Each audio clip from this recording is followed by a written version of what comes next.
don't want to be that girl. The whole time I was like, I can do this, it's fine. Now again, I didn't have any of the like postpartum things or monthly cycle things to talk about, but mine was like, why am I the person that's always in trouble? Why am I the person that's always getting disciplined or more probation or 500 mountain climbers or singled out? And I'm realizing at first, okay, well, I made a mistake. You're right. I'll do better. Okay, I made a mistake. You're right. I'll do better. But then eventually, after 2.5 years of this, when I was on SWAT team, being like, okay, boys, I see you guys making mistakes and you're not getting 500 mountain climbers. Be confident, be bold, be authentic, but don't forget to take action. This is Ordinary to Badass, where our stories empower women to step into the spotlight of their own lives and pursue what they're truly passionate about. It's time to step into the arena and become more than just extraordinary. It's time to become a badass with your host, Marie Sonneman.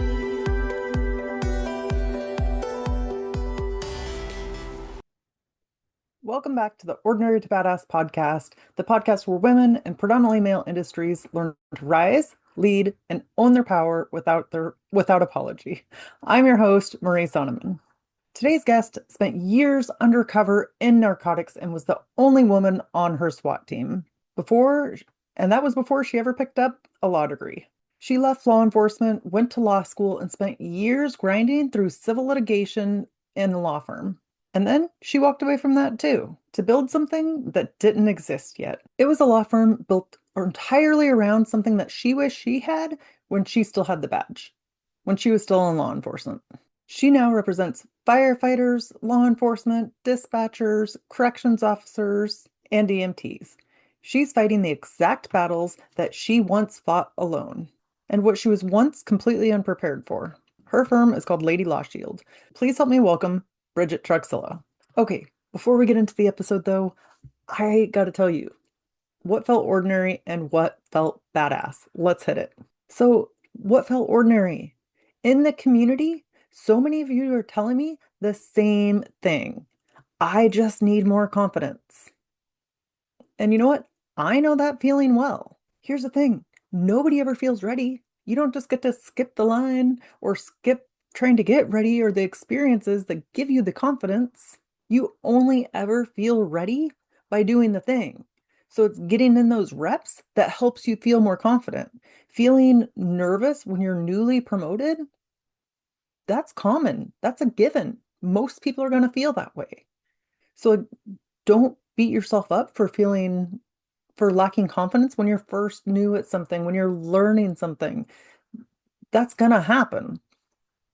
And to expect otherwise, that's nuts.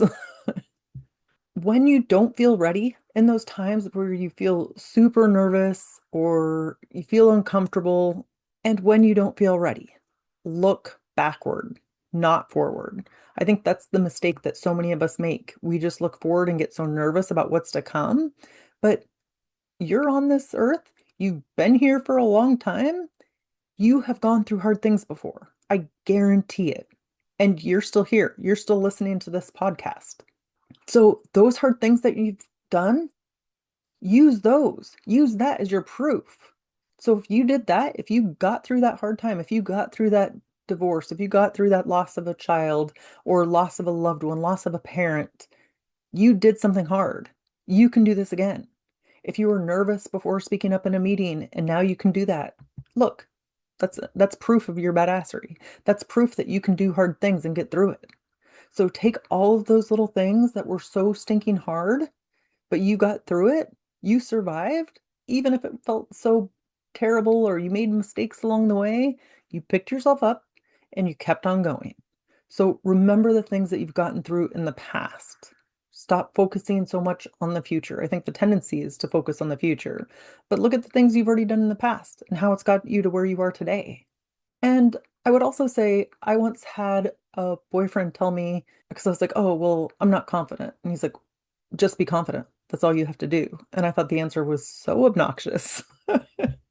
Like, oh, it's not that easy, right? But in a sense, it is. It's like you can choose to just be confident. You can choose to just go with the information you have at the time and make a decision. And if something goes wrong, if you mess something up, cool. You'll tweak, adjust it, move on. That's what badasses do. Okay, what felt badass? So, what felt badass is so exciting to me because more and more of you are showing up in my DMs on Instagram, and that makes me happy.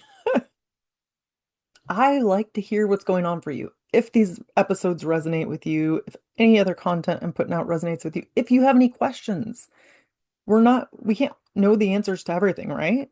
Or what I like to do is like, I'll find somebody one step ahead of me, somebody who did it right before I did it. Okay, let me ask them, because you know what? Then that doesn't feel so intimidating to ask them, right?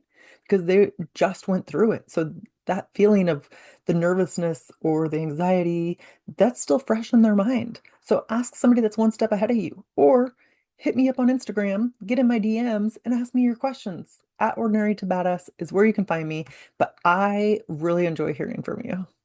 And honestly, the other thing that's felt pretty badass is the lineup of women coming to this podcast. I am very excited about that. I know that you're going to find so much power in these episodes. They have such useful information. And also, there's a lot of stuff that just hasn't been talked about before. And it hasn't been talked about on this podcast, and it just isn't talked about in the real world. So that's what I'm excited about, is to get in your ears, or if you're watching it on YouTube, is to get in front of you the information that should have been out there so long ago. And here's the thing we forget. These badass women that are coming on the show, they're no different than you and me. They've faced hard things too. They just kept going. And actually, there is a quote, and I especially loved it when I was in martial arts, but it still holds true today. It's, a black belt is the same as a white belt, only dirtier, meaning they put in the blood, sweat, tears. They put in the time to make it a black belt, right? They started off at the same place as the white belt did. They just put in the hours and the blood, sweat, and tears to get a black belt. So it's the same thing. All you have to do is get experience under your belt. Okay, today's episode is called Be That Girl. Every woman in a predominantly male industry has said a version of, I don't want to be that girl, the one who complains, the one who reports it, the one who has a target on her back. And my guest today, she spent years trying to avoid that label. And she's going to tell you exactly what it cost her. Welcome to Ordinary to Badass. Whether you're ordinary or badass, I'm so glad you're here. Today's guest is Bridget Truxillo. Thank you so much, Bridget. Glad to have you on the show. Thank you, Marie. I'm happy to be here. So before we go any further, I've got to ask you, do you consider yourself ordinary or badass? For sure, I think I'm a badass. And I think as our talk today, I think that what makes all people badasses can become just very ordinary things once you realize that you have the power to do that. So have you always felt like a badass? No. Uh, no, I moved around a lot growing up, and I have two daughters now, and I would say during the really hard years of like late elementary school, middle school, especially for girls, they're just so mean. And even we stopped moving, I think seventh grade, I think, and even through high school, just so mean. And I certainly think those were all very formidable. Obviously, they're formidable years for everyone. And those experiences certainly, I would say, maybe gave me a little more of that, like they say, let it roll off your back or water off a duck's back, whatever. It doesn't mean that those things don't stick with you. It just makes you capable of pivoting and saying, okay, well, screw you, I'm going to do this anyway. And so I would definitely say from a young age, I kind of wanted to be in the corner where nobody would notice me because being new really sucks. And I think that also lent itself well, like when I was undercover narcotics. But certainly would not say that I always considered myself a badass, but just different experiences in life led me to start to think, like I said, okay, screw you. I'm just going to do this anyway. I don't need your approval. I don't need you to say, yes, you can. I'm just going to do it. Yeah, and I think that's so powerful because we often have this idea, oh, people are just badasses, or Hmm. it's just how they are, and we Hmm. don't realize like it's built up over time or from different Hmm. experiences. Absolutely. I mean, like Elon Musk, who's a trillionaire, and whatever your opinions are of him are, nobody said, okay, now you're going to go build a rocket. Okay, now you're going to go build a rocket that you can like pick up out of the air like you do with chopsticks that nobody's ever no that nobody laid that out for him and gave him the guidebook. And so it's just you sit around, you think, I'm going to do this. Yes, you can. And it's never too late. And it's that I just think it's the hardest step is the first step. And so I think that's with anything. And so yeah, I think every human has the capability, and it's taking that first step that's hardest, that is absolutely the most rewarding and still scary, but also still very rewarding. So on those days where it's tough or those months, where it's like you're not feeling like a badass, is there anything you do to like pull yourself out of that? Oh yeah. I mean, I'm gonna be like at the end of every day, I'm Debbie Downer. I say because I'm not a night person, I'm a morning person. I just don't, doomsday at the end of the day, even without scrolling on social media. And then I wake up the next day and it's a new day and the sun's going to come up no matter what. I mean, that's even why I got a tattoo of the sunrise on my wrist to remind me that every day has possibility. And so what I find is whatever stage that I'm in, whether it's in law enforcement and the only like narcotics and the only female member of SWAT team, which I know we'll get to, or in my 30s where I'm in law school and starting a new job and getting married and having kids, and then in my 40s, so I'm 51 now, and 44 and quitting all of that, the cush of having a very decent paying law firm job and walking away from it to do the work that I'm doing now because that's what felt the most true to me, and where I felt like I could have the most impact. It's like just constant of, oh crap. Like I just think you should always push yourself to that oh crap feeling in something. And that could be in anything. It could be in learning something new, changing your nutrition, like it's changing your sleep pattern, but I don't want to. I want to stay up and watch this thing. I mean, anything, it's that, oh crap, this is going to suck a little bit. And just doing it anyway. And I have a lot of days, even now with teenage girls or and running a business and really trying hard, excuse me, to remind myself that I'm designing what my days look like. And I have the ability to do that every day. I'm still going to do things I don't want to do in a day, like the mound of laundry in my laundry room right now with 5 people in the house, but I've got to do it. And so if I look at it and say, okay, well, what do I want this day to feel like? What do I want to be able to do? Okay, well, I'm going to have to do laundry. Okay, well, I'm just going to stop complaining about that because I've got to do it. Like my kids were young and there's so much hands-on and you got to feed them every day and you got to bathe them every day and they hate it or whatever. You're like, it's like with kids, they're always doing something that they hate. And you can that can be very frustrating. Or you go into work and you have that really crappy sergeant that you know you're going to have to deal with every day. And you can sit down and think, okay, but I get to design my day. And I don't mean design in the sense of you don't get to design your shift, you don't get to design who your sergeant is or your supervisor or whatever, but I can design how I want that day to look like and how I want to start my day. And what do I need to do to feel the best about myself? Like I know, especially in my 50s, like I need to eat more protein on a daily basis. And when I do that, I feel better all day. And I know that sounds so silly, but like I have collagen protein powder in my coffee. Anyway, so I just think there's realizing you have that power. If you really think about it and really maybe spend some time if you've never done it before, and it's going to feel weird and I don't care. Like, what do you want your day to look like? What do you want it to feel like? And because you do have the power for that, even when you have things in it that you can't control, but you have the ability to control many factors and then decide how you want to feel about it. Because nobody has the power to make you feel something. Whatever way that you feel about something is a decision. Whether you like the idea of that or not, it's a fact. So everybody has that power. Yes, and I like that feeling of like, okay, it's in your control. You have the option of what you're going to do here. Like you said, you can't control what your boss is going to do or what the people around you are going to do, but at least to feel like, okay, I can take these little micro actions and then Mhm. it overall it has a big impact. Yeah, and it's that theory, like if you ever read Atomic Habits, and he always talks about the 1%. If you just do 1% of something every day, and we all hear it, but just to keep saying it, because I think you can keep hearing it to make it land in your brain in a different way. That's at the end of the year, that's 365% improvement. That's tremendous.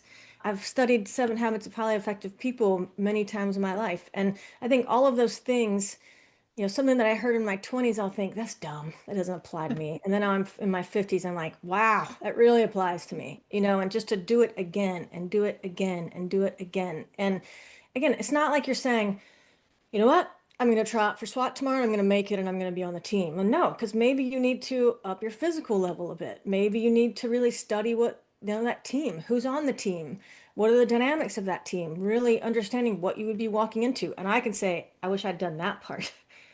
But who can tell a 20-something-year-old something like that? I don't know. But yeah, it's that 1% that's possible all the time.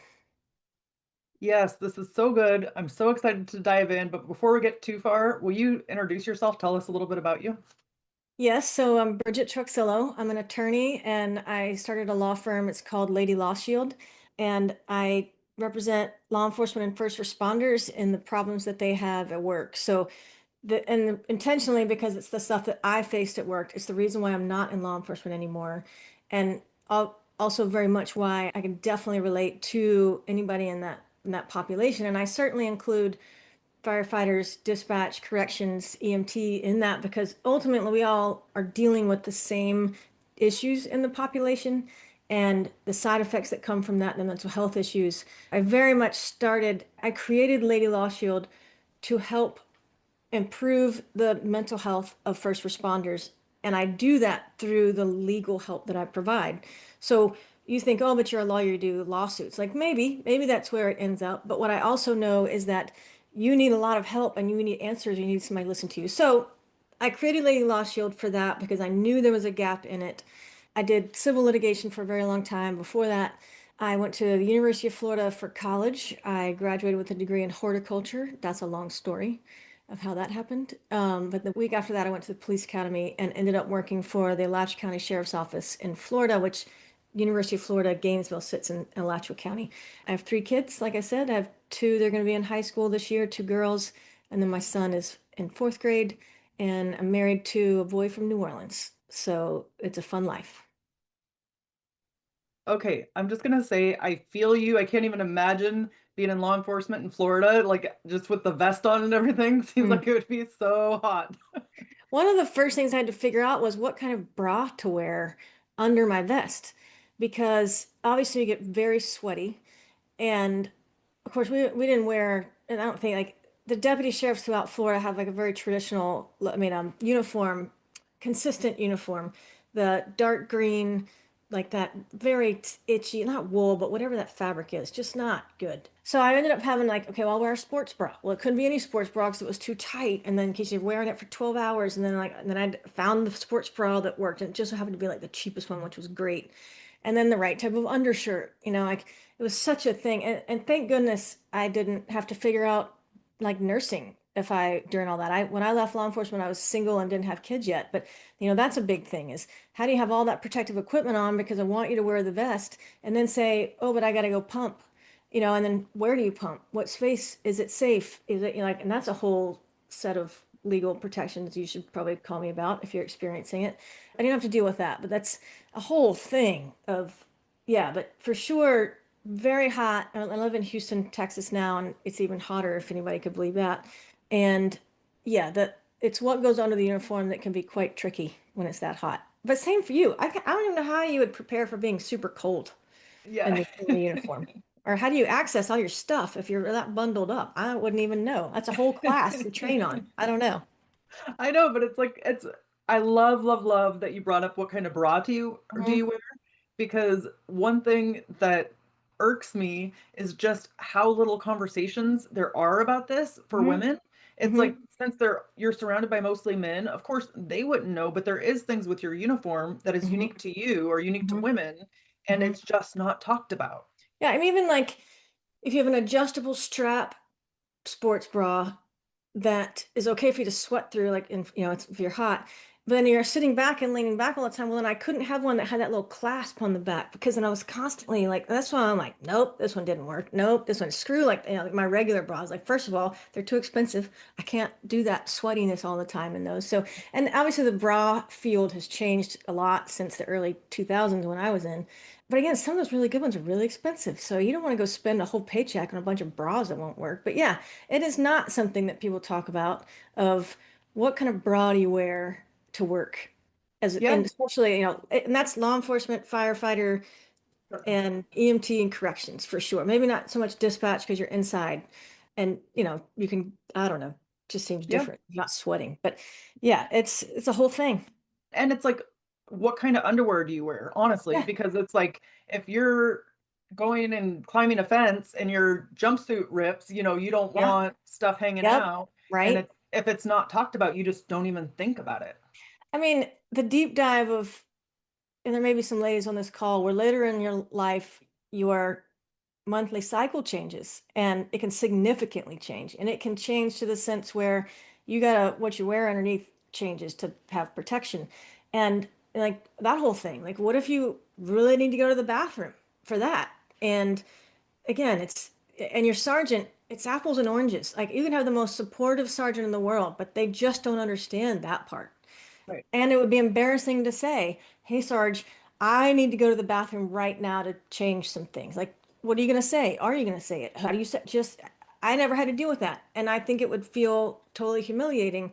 I mean, even when I was at, I mean, different kind of sort of, but when I did with my kids, I was at a law firm and it was with my third, and I was trying really hard to, because I was also 42 when I had him. So like I really wanted to make sure I could breastfeed and went back to work, pumping all the time. I mean, like every 2 hours at one point. And my boss said, "Can you go? You need to cover this hearing on Friday." And I said, we had a bunch of attorneys. And I said, "If you don't mind, like I really want to make sure," and even just saying it, "I really would like to make sure that I can pump. There's nowhere at the courthouse to do that. Would you mind if so and so goes?" And he looked at me and he goes, "Wow, I guess you're really committed to this pumping thing, aren't you?" And I was embarrassed and I felt humiliated. I went in and talked straight. And finally, I think the next day, I went into we had like a office manager, this guy who tried to run the business side of things and hopefully advising him on, you'd think a law firm would know better, and Right. advising him on like certain liabilities, but he would advise on like financial liabilities. And I walked in, I shut the door, and I was like, even trying to tell him the story, I started tearing up. And then he started tearing up because he was a great guy with a bunch of kids and grandkids and loved them. And anyway, the point being, yeah, there's a whole bunch of what's under the uniform conversations that how do you even talk about it? Because Yeah. still women are only on average, about 13% of law enforcement. And it's highly likely you'll be on a shift where you're the only female. And highly likely you have some sergeant that you can't stand and you're going to go ask him for that or some time. And my advice to you as your attorney would be, yes, you have to ask. And if need be, you can follow up in writing if that didn't go well and, maybe be somewhat delicate about how you word it, depending on what it is, but to protect yourself. But yeah, there's a whole world of being a female that guys just don't get, that never even think about, that hardly ever discussed. So in my experience, a lot of females don't want to go ask, or they don't want to put a target on themselves. Mhm. Maybe like later in their career, they've become more comfortable with it, but Mhm. they're like, oh, I don't want to put a target. I don't want to piss them off, or I don't want to have to say stuff keeps happening. I don't want to have to get an attorney because I don't want to be that girl. What would you say to that? Funny that you said that, girl. I was totally that. And in my mind, I was like, I don't want to be that girl. The whole time, I was like, I can do this. It's fine. Now, again, I didn't have any of the like postpartum things or monthly cycle things to talk about, but mine was like, why am I the person that's always in trouble? Why am I the person that's always getting disciplined or more probation or 500 mountain climbers or singled out? And I'm realizing at first, okay, well, I made a mistake. You're right. I'll do better. Okay, you made a mistake. You're right. I'll do better. But then eventually, after 2.5 years of this, when I was on SWAT team, being like, okay, boys, I see you guys making mistakes and you're not getting 500 mountain climbers and you did something I did and I got a letter in my file. I'm not aware of you because everybody talks about it. There's no such thing as secret discipline. It's Right. supposed to be.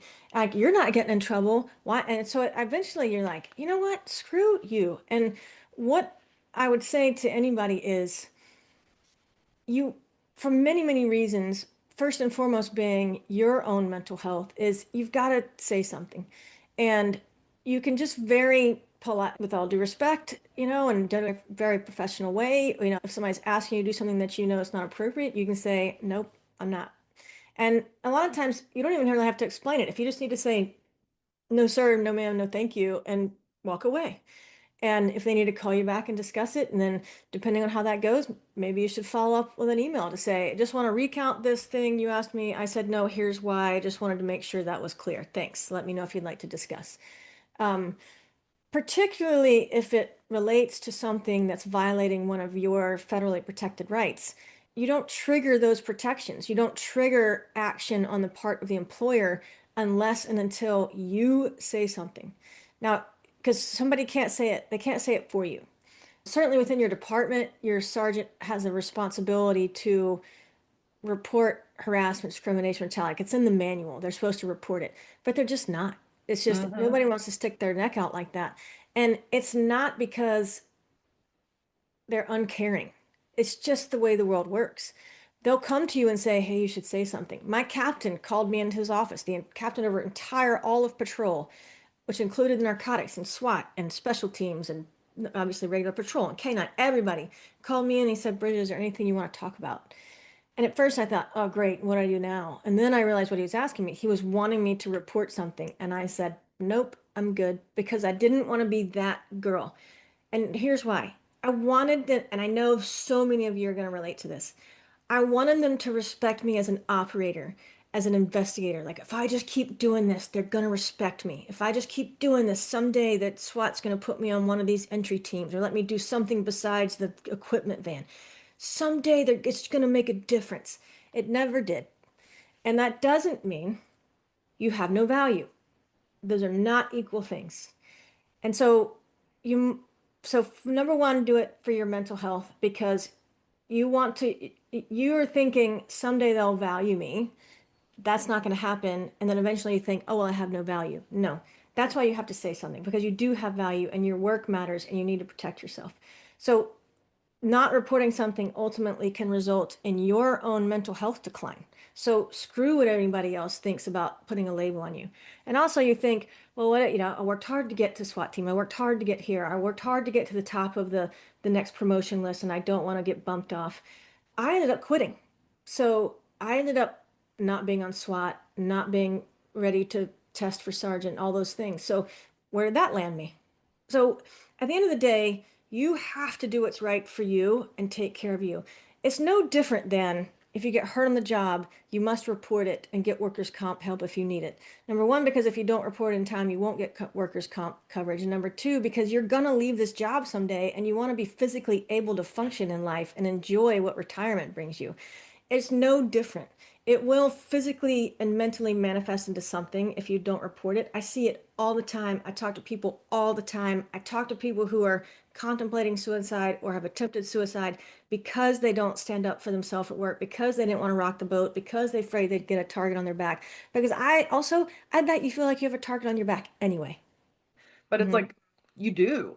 You have to take care of Hmm. yourself. And Hmm. then also, there's not as much room to skew it if it's in writing, you 100%. know? And even if, yeah, people always say, what can I do? First step, write it down. Even if you're just writing it down for yourself. And I mean, if you're thinking to yourself, this doesn't seem right, that means you should write it down. And I mean, Yes. date, time, who said it, who did it. And also, if you think, well, here's an example. So, a very big department in Texas was going to let a whole bunch of women go to this female training that happens every year in the fall. They'd already pre-approved a certain number of people. You had to write an essay to want to be, because a lot of women wanted to go. So you had to write an essay. They would evaluate it. You got your pre-approval months ago. Then all of a sudden they said, sorry, budget cuts. None of you are going. And I represent this particular women's association. They told me, and my question was, well, then did they do that to the guys too? Are they cutting it for the guys? And like if I need to, we'll do a public records request of anybody that's gone to training in the last 2 years to see if you're saying no to a whole bunch of women going to a training, are you also saying no to the men? And it's important to write things like that down. Like, well, they told me I couldn't go to training. Well, then my question is, well, but who did get to go?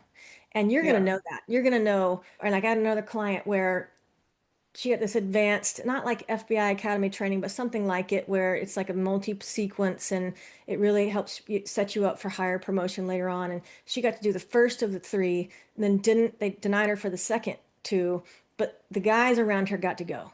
Well, that detail is very important. So if you just tell me, well, I didn't get to go, okay, well, maybe they just didn't have the money or whatever. And they say, oh no, but they let these three guys go.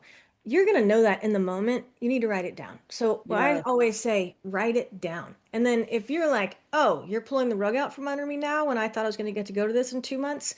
Oh, but Sammy, Tom, Joe, and Bob are going, then you're going to write that down and say, you approved me 6 months ago. You said this is because there's no funding, but you're still letting these four people go. And also, you can't be afraid of if it feels like tattletaling, I don't care. You cannot be afraid of putting those details in there because your agency, you think they see it. That's not necessarily the case.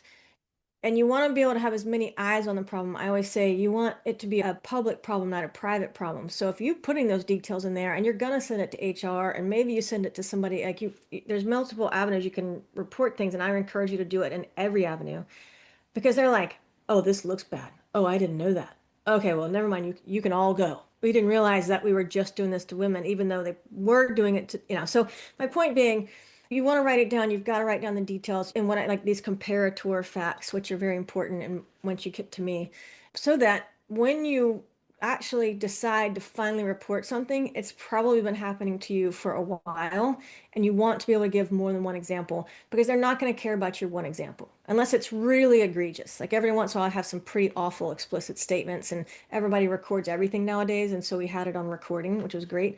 But that's pretty rare, and usually I'm having to build an example of over time. Here's how you're doing something that's discriminatory or whatever, and you want to be able to say, you know what? That's it. And I have a client out of Florida. That's what she did. She had 10 years of examples of her finally being tired of it. But we have the cold, hard facts to Right. say, this is what they've been doing. This is what this lieutenant has done 4 times to this person and not doing it to the guys. And so it's really important that you do that data dump for yourself. I do recommend that you maybe use an AI tool to clean that up if you need somebody to look at it. Because I had somebody send me, I think, a 5-year run-on sentence of notes she had kept in her notes app in her phone. And I'm reading this thing like I couldn't figure out what was happening. One note on AI. Everybody hear me. If you're using AI, number one, I recommend you use the cheapest paid version of that you can find. Because when you pay for it, it's taking it out of the whole webosphere of learning from you and using your facts to share with AI across the world. That will matter because if you ever do end up in litigation and you use a free AI tool, we no longer have confidentiality on anything that's involving your case. So if you're using AI, please use the cheapest version to pay for that you can find, or more if you like. I have a business, I have a better I pay a little bit more for it. But my point is, AI can provide a lot of help and information. Just don't run your confidentiality over it. So pay for it. Yes. Yes. And aren't there settings as well you can choose? Don't share this out with other people or don't use Yeah, this but you really got to. to dig into the settings, and for sure you can do that. But if you're paying, you're automatically taking a lot of that out. Okay. You can put in there that they don't want, you don't want it to learn. So it's basically that Yeah. you don't want the grand chat GPT model to be learning from you.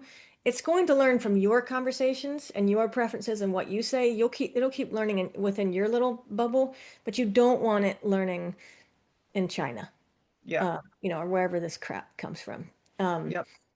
and so, yeah, you can change the settings and that kind of stuff. Like you click here and then more in menus, and you click here and there's more menus. And I'm like, I don't know, get me out. I just don't want you to learn from me. But so, yeah, there Yeah. are some settings. It's just, yeah, you get more privacy if you're paying a little bit. Yeah, I didn't know that. That's good to know. You mentioned earlier about like federally protected rights. Can you just mention a few of those for people that aren't aware? Basically, it's not illegal to be a jerk. You could go in, and definitely have had inside and outside of law enforcement just jerk bosses. People that tell you to do something and it was wrong, and you went to do it, and then when the boss's boss finds out about it, they're mad, and then my boss didn't say, oh, but I told her to do that. And so then it trickles down, and I get in trouble and I'm like, but wait, he told me to do that. Even though after I left law enforcement, I'm like, chain of command. Like, if you tell me to do something, I'm like, okay, I'll do it. Yeah. And, it wasn't illegal or unethical, obviously, but I was like, oh, okay, I'll do it. And then he's like, who did that? I had this boss, like, I never knew anybody who could yell as effectively as him in an email. And I was like, I did it. It was me. I did it. And then who told her to do that? And then he didn't say anything. So the point being, that's not illegal. It's not illegal to haze people. You go out for trainings and you got some old crotchety guy who should have retired 50 years ago. And in my day, this is how we did it. Everybody go run with your rucksacks for an hour in the Texas sun at 1 o'clock in the afternoon and come back and then we'll start training. Like, that's not illegal. Now, certainly if you hurt someone, that could be illegal. There's always a what if in the legal world. My point is, but let's say they come in and they're like, oh, Bridget, you go run with your rucksack at 1 o'clock in the afternoon, and you're the only female and nobody else has to do it. Or let's say they say, well, nobody can wear braids. Well, what if you're the only female with hair that could braid? They can say that. They can say, oh, no, this is just standard policy, just no braids.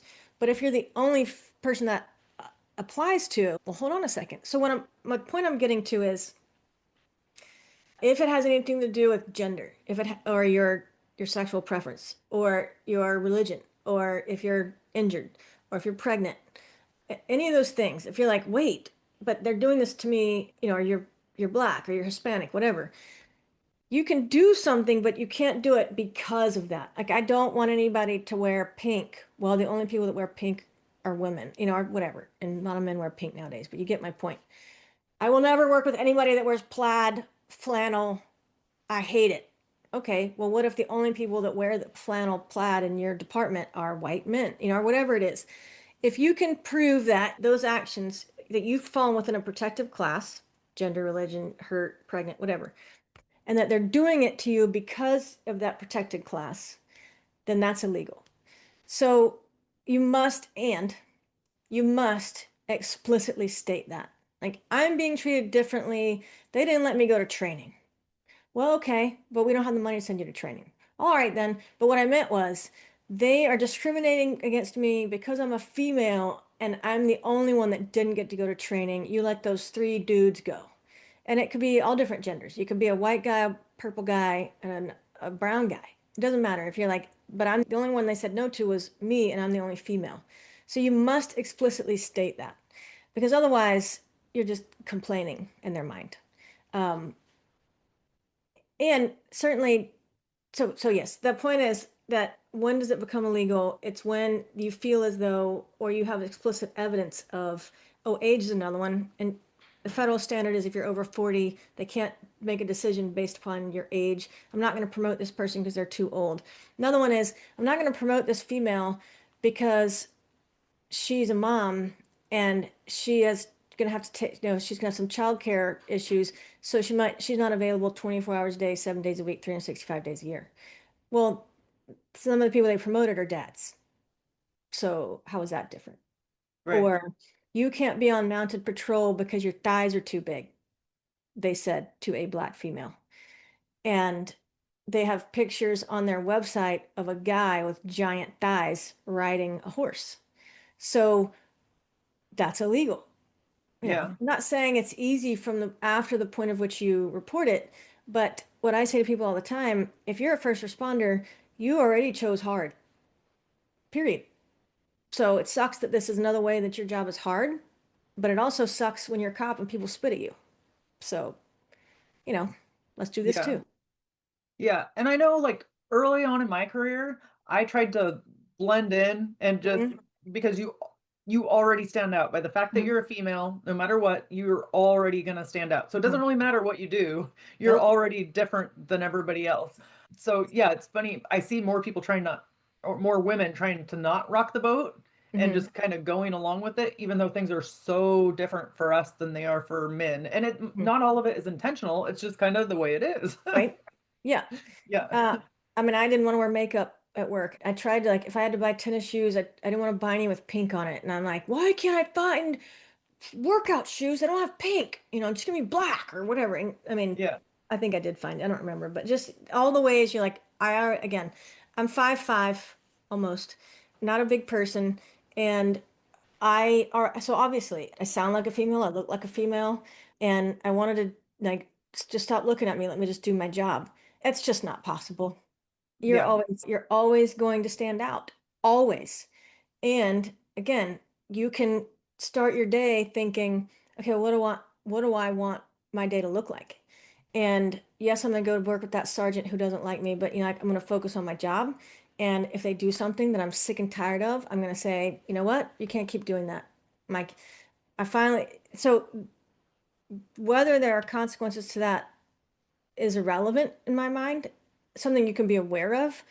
But again, it's visualizing, what do I want this to look like? What am I trying to accomplish? Well, people tell me all the time, I just want it to stop. And especially women say, I don't want this to happen to anybody that comes after me. Okay, well, what do we want to do? What is it you want to do? What are you wanting to achieve? Okay, I just want it to stop. Okay, well, how are we going to do that? Well, we got to tell them they're doing it first. You got to point out what the problem is.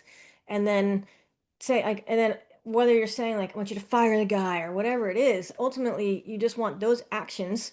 You want them to recognize, and sometimes people are like, I want them to verbally recognize and apologize to me. Okay, well, we can work on that. But in the meantime, we want the department to realize this is against the law. They need to tell this person not to do it, and then counsel them or redirect and say, this is how you're supposed to do it. Um, and you think like this is so obvious. Well, just stop disciplining this one person all the time. Yeah. Just, well, but she makes mistakes. Like, okay, then let's sit down and talk through all the other mistakes of anybody else on your shift. But that requires true leadership on the part of whoever's above. And I do think that's one of the greatest failures in law enforcement right now is the lack of true leadership. And granted, when you become a supervisor, I think almost every state has some required certification class you have to take on supervisor. Maybe it's a week class, a 2 week class, whatever it is. Then they check the box and they're done. Like, I'm a certified TCOL, Texas Commission on Law Enforcement instructor. I took the class. Actually, I took it in Florida years ago, and then they carried it over. I haven't taken that class in 25 years. Well, how does that make me a good teacher? You took that class when you first became a sergeant 25 years ago. Well, what kind of leadership training? Who sits down with you and says, okay, you discipline this person, you didn't, let's sit down and say, like truly sitting down and training them to see the bigger picture and how to be a good leader and how to do the hard things, how to pull somebody and say, you made a mistake, but let's talk it through. And that truly understanding real leadership is telling them, if there's a book called 1 Minute Manager by Ken Blanchard, is actually he's co-author. I'm sorry for the co-author, I can't remember right now. But it's the 1 Minute Manager by Ken Blanchard. It's a really short book. I highly recommend it for anybody. You can read it in an hour, maybe, or not long. And in there it says for every one reprimand you give, you've got to give 6 praises. Because if you give 6 praises, you have such a relationship established with that person that when you do go and say, hey, Sally or Jim, well, you did so and so, we need to redirect, this is how you should have done it. They're going to think, oh, okay, I'll do that. Thank you. And they'll probably say thank you. Versus if all you're ever saying is you did that wrong, you did that wrong, you did that wrong. And yes, it takes a lot more energy to do it the right way. But just imagine the culture you would be working in that you've created if you really do that. And then all the cynics in us are like, well, but I just can't change the whole department. Like, I'm not asking you to change the whole department. I'm asking you to start with your shift and just the crew that you're working with. And so I do wish that there was a lot more true leadership training in law enforcement, particularly because in this profession, and all first responders, not just law Yeah. enforcement, Yeah. but in all first responders, because we are all, I'll put we just because I did it, that we're all at max capacity already because of the heightened levels of stress you're always enduring, the situations you've seen, the anger that you deal with, the death, all the things everybody knows about being a first responder is that you're already at max capacity. So when something at work happens, it feels so much bigger to you than maybe if you weren't in your civilian job, if you were like in the civilian world, not within the first responder world. So that's why it's so much more important that we should get the right kind of training to help people and develop the right kind of cultures and to truly stand up for the people that you need to stand up for.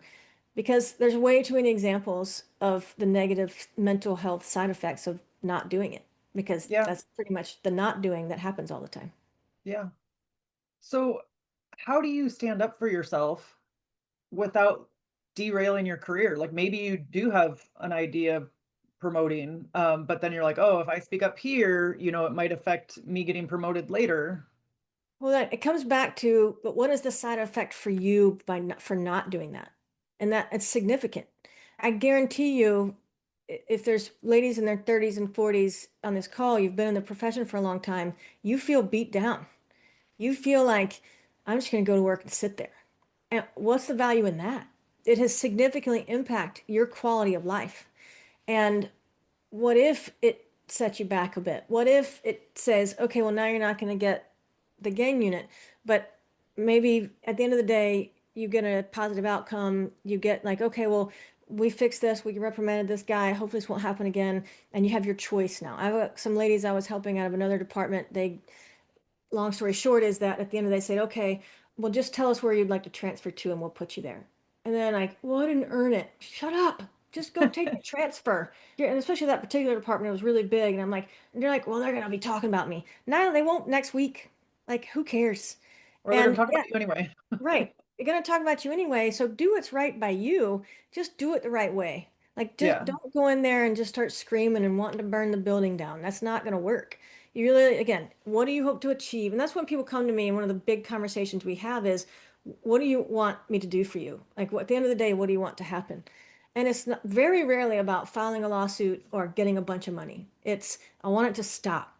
And I want to just be able to do my job. Like, all right, well, let's figure this out. Might be a little hairy for a little while, but let's get there. And because we're in a marathon, not a sprint. This is your profession. It's not, oh, I'm going to do this week, but they won't let me do it. It's no, this is your career. And so it might suck for a bit, but at the end of the day, and you're like, oh, I'm going to be that girl. Great.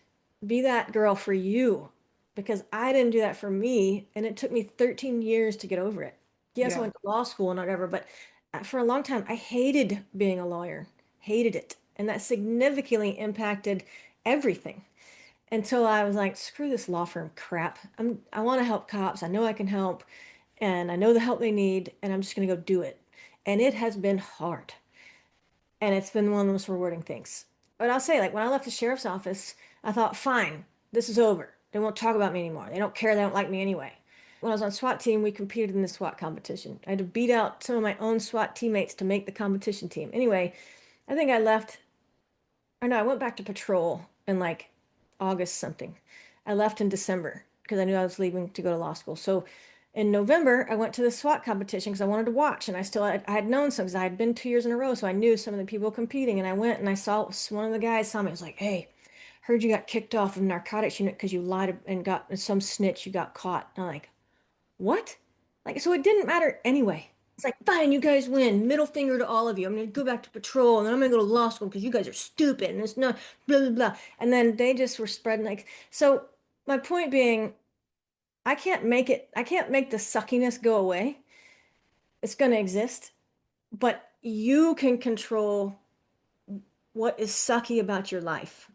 And you can control that narrative. I mean, not their narrative. And there's nothing I can control about that. But I very much said, screw you. I don't have to stay in your little swamp. I can go do something else. And that meant, for me, that meant leaving. And there's a lot of value in your career that you can transfer to other things if that's what you're considering. And I know it's very hard to leave law enforcement because it is a significant part of your identity, especially if you've been in it for a very long time. And that's okay because you have a lot of value in a lot of ways that could be applied to a lot of different things. There's a lot of people out there that can help talk through that with you and help you figure that out. So I know we're winding down here, but I do want to ask you, what is a big mistake or something that you see on your end that women aren't doing to like protect themselves? And I don't know if that's the emails you talked about, but what is something you see that you're like, oh, I wish they had done that sooner? It's always stop putting up with it. Always. Always that I get these calls and like, I get the example of I have 10 years of examples. I'm like, oh gosh, 10 years, really? Or people saying, man, I wish I would have called you 5 years ago. Like, yeah, me too. Because it is impacting your quality of life. And that is impacting all those around you. You have people that love you that are in your sphere that are close enough and suffering because you're suffering. And I can't even imagine what that would be like if I was in that job and had kids to take care of too, because I am telling you, raising teenage girls is not for the faint of heart. Um, and so the biggest mistake I just see all the time is that you just put up with it for too long. And one of the things I'll say, and yes, I'm promoting myself because I want you to know that I'm here and can help, is we offer just the first phone call, 30 minutes of we're going to listen to you. And you get an attorney on the call. You don't get just some intake person that's making $7 an hour and like, okay, and then what happened next? No, you get an attorney on the call that's going to listen to you and hear you.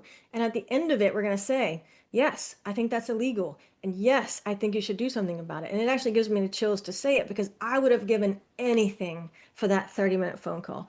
And then the first way of you hiring us to work with you is not like, oh, let's go file a lawsuit. Like, nope, send me everything. Okay, I think I can help you, but you send me everything. We're going to review it all. If we need to get records, we'll get records. And then we sit down with you and what I call it a strategy session because we're going to sit down and talk through everything we see, talk through everything that pie in the sky of what you would want, talk through why some of that may or may not be realistic or what you could actually achieve, and then you get that written plan.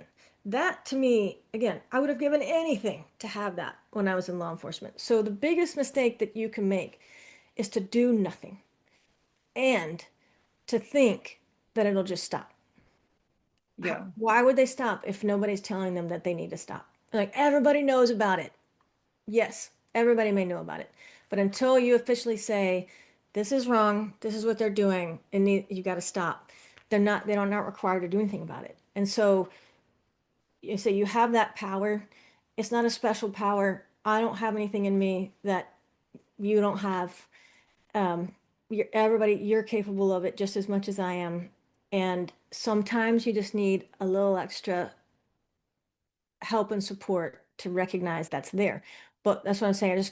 I encourage anybody to stop putting up with it so that you can maximize the happiness level in your life. And that's all that's important. Yeah, and I would say sometimes it's overt or it's not in your face. You might know in your gut something is Mhm. going on, Mhm. but it's good to run it past somebody, especially an attorney, because then they can say, yes, this is what it is, or from an Mhm. outside perspective, and you see it all the time. So you can probably pinpoint it for them, and then it's like validation, like, okay, I'm not just crazy here.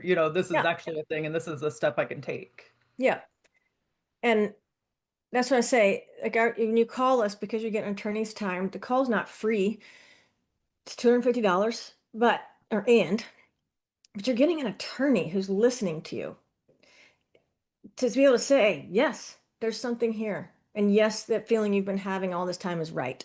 I mean, that's golden, you Yeah. know. And again, it comes back to just the theme of your podcast. It's badass. You are a badass. You've made it this far. You've accomplished something that it's a significant accomplishment. You are making an impact in your community and the lives of those around you. I know it's very hard to feel that. And you want to be able to discover the ways in which you can control your life. And the way that I will sit, like I have in my bedroom, there's a bench at the foot of my bed. And I mean, I think it was a couple years ago, my kids had gone to school and I was getting ready to settle in for work. And I sat down, I mean, I was just like tears in my eyes thinking, gosh, why am I doing this? This is so hard.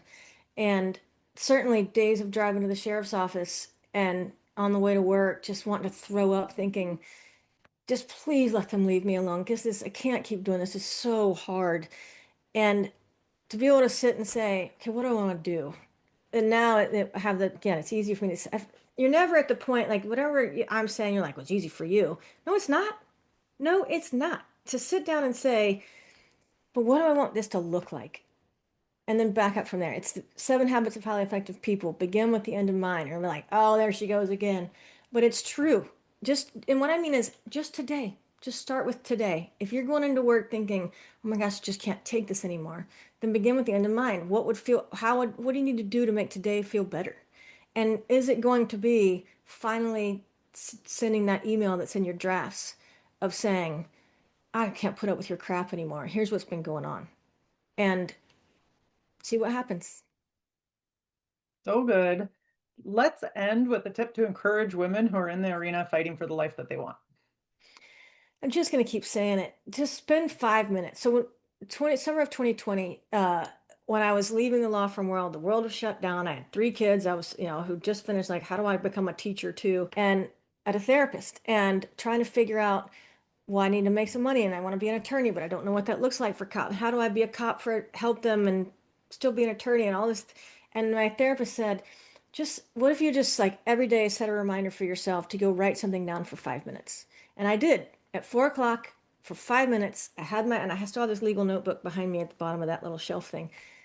And I almost filled up a legal pad because once I got started, I'm like, oh, and what about this? And it was just a brain dump. So 5 minutes, spend 5 minutes for 21 days, preferably, if not just a week, of writing down 5 minutes of, but what would you want this to feel like instead? Or what would be a success for today? Word it the way you want, but just 5 minutes. That's what I want everybody to do. And you can do it. And I think that's a great tip, and I'm just gonna piggyback on that, write it in the same place. Because like I used to like put it in like 5 different places, and then that I Oh, can't even remember where to track it down. So like find one journal, one notes app, one whatever, and track it in the same place every time. literally, I could, if I didn't want to turn my back on you or put my butt in the camera, I would get this little notebook. It's just a legal pad. It's not a Yeah. fancy journal. And, it was that awful summer at 2020. And that's what I had out. And I started like, okay, here's the date, 5 minutes. And then I just kept it going. And it just kept, and it literally helped build the foundation of what my firm is, and which I believe is very unique and fills a gap in the legal world that did not exist, particularly for this first responder world. And I wouldn't have been able to do it without, but 100% I agree with you. Don't just do it on like, well, here's this post-it, and hold on, let me stick this post-it. Hold on, let me just put this post-it together, and then like, it doesn't work that way. No. And if that's what you want to do, and you have a little keepsake box, throw it in there. Whatever it is, just keep it going because it really does make a difference. Yes.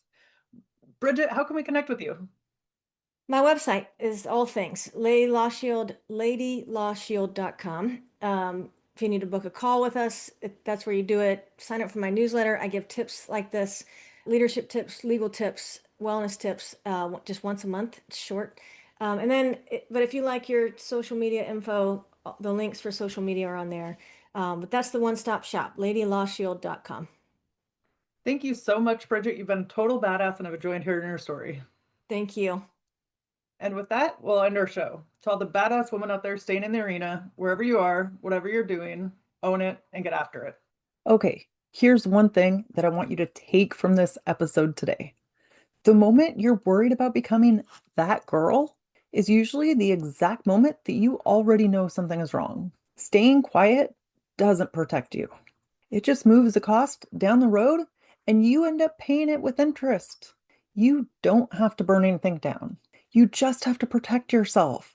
Write it down. Say it out loud. Stop carrying it by yourself. If you know another woman who's been staying quiet just to keep the peace, send her this episode. She's waited for way too long and had to stress and worry about this long enough, so make sure you do her a solid and send it to her. Until next time, keep showing up, keep speaking up, and never ever shrink for a seat at the table. Because you, my friend, were born to build it.